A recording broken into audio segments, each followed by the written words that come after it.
Hello, hello, hello, hello. Wherever you are located on this sensational planet of Earth, I wish you a wonderful day. Now, I'm going to be talking about our favorite wall crawler. In fact, he is one of the most unique superheroes around, but I will discuss that another day. Today, I want to discuss a big, glaring discrepancy between Spider-Man and their most recent movies, Spider-Man Homecoming, and Spider-Man Far From Home. I can talk about comic books, my good friends, because I've been reading comic books since I was 13 years old. And now, I'm past 40. I'm not going to give you my exact age, but I'm past 40. So I've been reading comics a long time, and Spider-Man was one of my most beloved characters around. But like I said, I want to discuss how the MCU universe Spider-Man is different from the Spider-Man and our beloved 616 universe.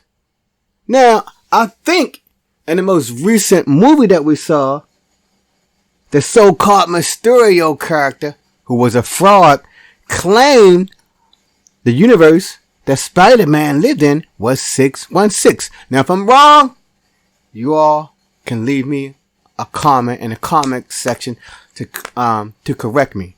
Also, if you are interested in hearing more about how in the world that this recent rendition of Spider-Man is different from the Spider-Man in the comic book universe, give me my thumbs up.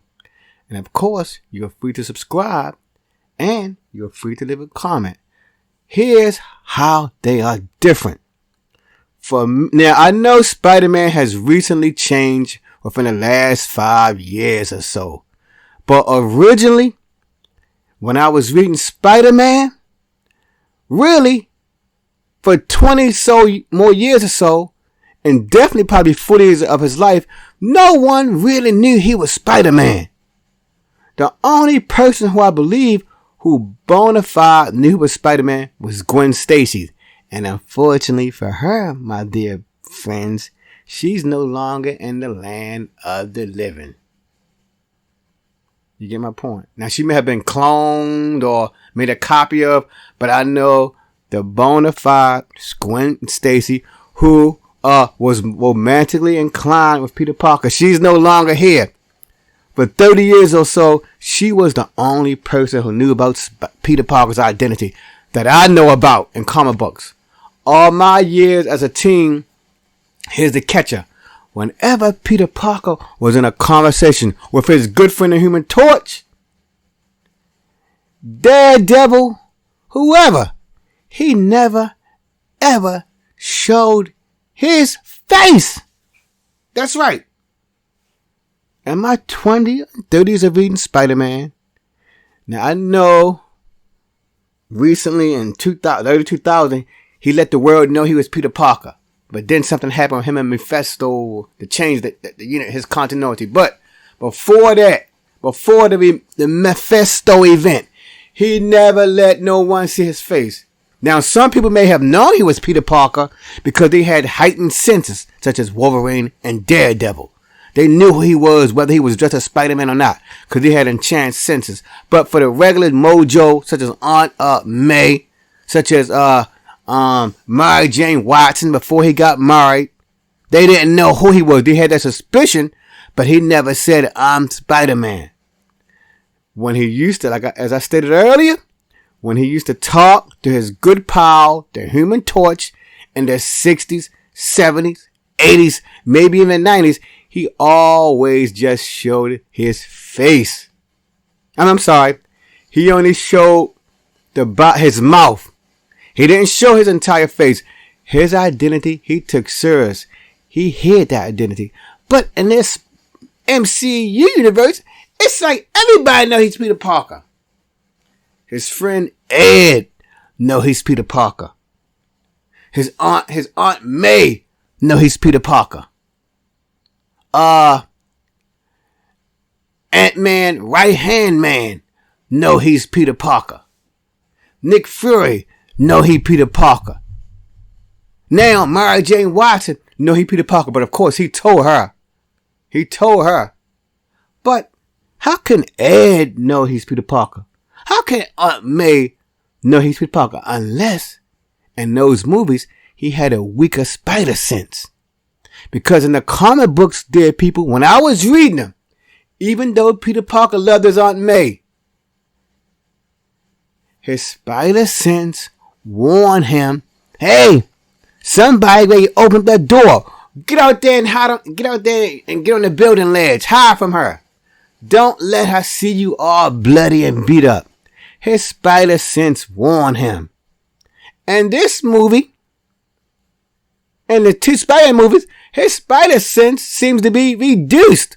Or it's probably not even developed until when he started fighting that Mysterio guy. Maybe he was ignoring his spider sense. But no, because in the comic books, Peter Parker cannot ignore his spider sense. It's like a headache or a mild headache. It's like a tingling in his head. Now, how many of us can ignore a tingling sensation in the back of our head? As I stated earlier, the thing I did not like about Spider-Man Homecoming, hey, if this was the Spider-Man and the Earth 616 comic book universe, when he was meeting Nick Fury and his sidekick, I forgot that lady's name, but you know when you're making a podcast, you forget the name, Maria Hill. Maria Hill didn't know he was Peter Parker at first. That Mysterio character did not know he was Peter Parker. Nick Fury, who's supposed to be a trusted character who can keep your identity, who's not a snitch, I guess it's okay for him to know Spider-Man is Peter Parker. But Nick Fury, from what I saw in that movie, he did not tell anyone that Spider-Man is Peter Parker. In that movie, Peter Parker walked in there with his mask off his face, showing Mysterio, showing Maria Hill that, hey, I'm Spider-Man. And the comic book versions, when I was reading all those years, yeah, if Nick Fury knew he was Spider-Man, he would still hide his face. He probably would just have his mouth showing. In this movie, he didn't care. So, can we say the Spider-Man and the Marvel Cinematic Universe, he's not as smart as the Peter Parker and the comic books? Can I dare say the Spider-Man in the comic books, is he wiser than this Hollywood version of Peter Parker who do not give a darn about his identity? As I said a few moments ago, why did he not show or hide a poster of his face? And plus, he was wearing Tony Stark technology, from what I know. So, why didn't he use the suit to just hide his face and just show his mouth or whatever? That's my biggest gripe with that movie. Peter Parker did not really care about who knew his identity. And then plus, if he was a wise young man, he could have told Nick Fury, Mr. Fury. If we talking to other people, he could have pulled Nick Fury to the side and say, look, man, don't tell these people who I am. Even if he had shown his face, he said, refer to me as Spider-Man. Because Nick Fury, he did not need Peter Parker. He did not need a regular human being to help Mysterio or the fraud in the movie. He needed Spider-Man. So, Spider-Man or Peter Parker, he should have had the gumption to let everybody in that office refer to him as Spider-Man. In addition, now I'm going way, way back to this Tony Stark version when he found him. How in the world could Tony Stark discover he was Peter Parker? Like I said earlier, maybe he has a weaker spider sense in that movie. Because in the 616 universe, I don't care what is tracking him. A drone, a satellite, or whatever. That spider sense would have alerted him. And then Spider-Man, even if Tony Stark had a powerful satellites tracking him, why didn't Peter Parker say, how you knew who I am?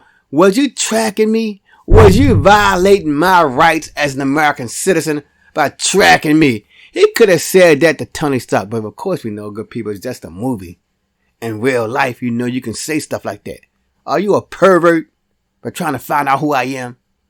That's what he should say to Tony Stark. So thank you for stopping by and hearing my gripe about how cavalier Peter Parker treated his identity. He already know you are, and we already know he was fighting heavy hitters before the Mysterio incident. He should have learned from the Vulture and other people that try to hide my identity. Don't go walking around letting people see my face. Because in this movie, he sure don't have that spider sense the way our beloved Spider-Man 616 Universe Spider-Man has. That spider sense would have alerted him continuously. And even if a satellite was tracking him from space, Spider-Man powers, spider sense is that powerful, it let him know something is tracking me. Hide. Go in that building. Stay there for a while. Then come out 5 minutes later. But anyway, that's my take. Spider-Man, cavalier, attitude, behavior, and showing people his face. So basically he got what he deserved at the end of the Homecoming. Spider-Man in that universe has a weaker spider sense in my mind. And I can talk. I got a lot of years reading Spider-Man. If you like my little comments or my synopsis of Spider-Man not hiding his face enough, leave a thumbs up. If you got any comments, give your comments. If you want to subscribe to hear what I got to say about my favorite comic book characters, hero or villain, please subscribe. Until the next time, my good people, peace.